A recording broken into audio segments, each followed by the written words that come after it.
Hello, and welcome to Shane's Microscope. I'm Shane, and this is my microscope. Let's take a peek. Today's sample takes another look at bird bath S2. After several days of pretty hot temperatures, I thought we'd see what sort of changes took place in there. Under the microscope, we've definitely got some ciliate activity, including some of these long ciliates that I haven't seen before. Yes, these are definitely a new one to the bird bath.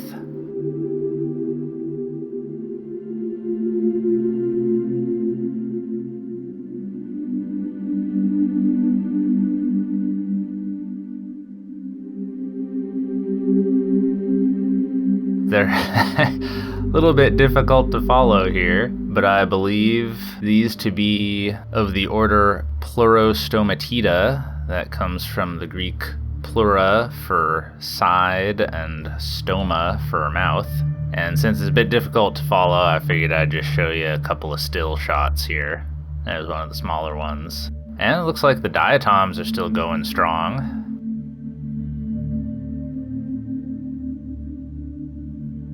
And this looks to be another new ciliate, also of the order Pleurostomatida.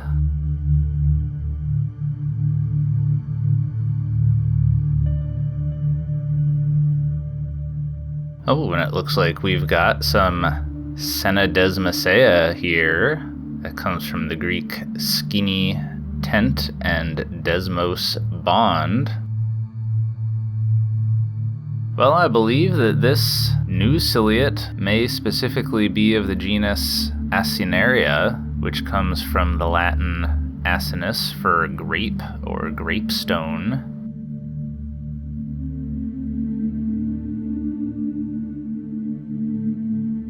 Oh, and we've still got Cyclididae.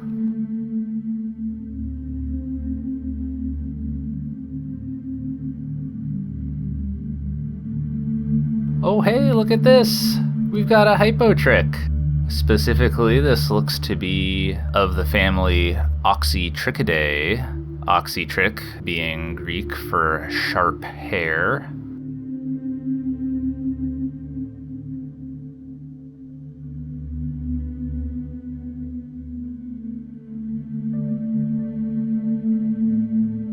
And we can really see its ventral cirri here with the right focus.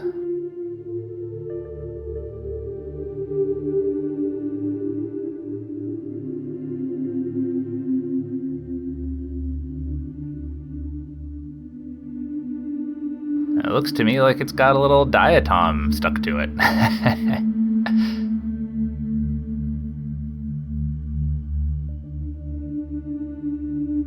And as I was looking around, oh, is that what I think it is?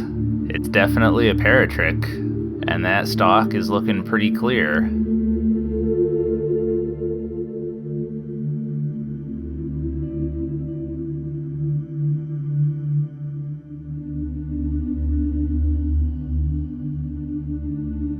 Yes, we've got Opercularia, the thing that I've been hoping for this whole time.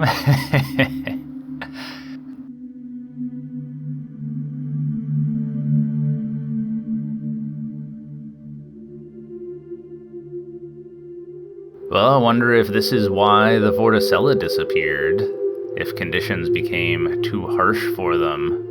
Opercularia are often indicators of poor water quality because they're very tolerant of bad conditions, so if nothing else can really cut it there, then the operculariids move in. It's free real estate.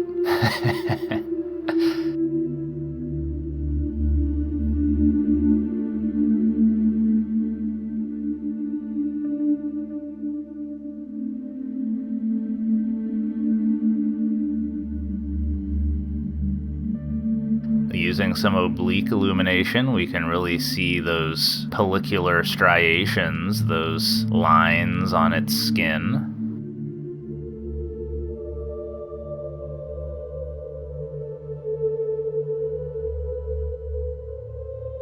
Just for fun, I thought I'd look at it under dark field a little bit.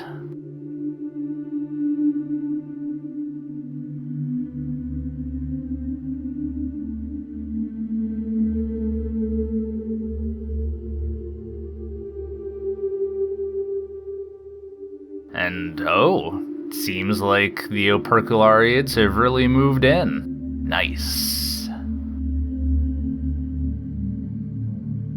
And they're feeding pretty well, so it's difficult to see into the cytoplasm. But on this one here, we can get a good look at that macronucleus, that sort of horseshoe shape in there.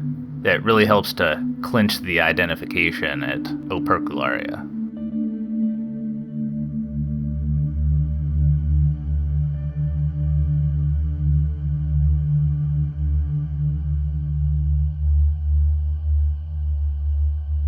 And this looks like a mat of diatoms and bacteria that's full of cysts. I wonder if those are opercularia cysts. Well, I can hope. All right, well, for me, this was incredibly exciting. I had been hoping for opercularia to move in here this whole time, and they have. But, it's a dynamic environment, so we'll have to continue to check up on things and see where they go from here. All right, well, I think we'll leave it there for the day. Thanks for having a look with me. Until next time, keep on peeking.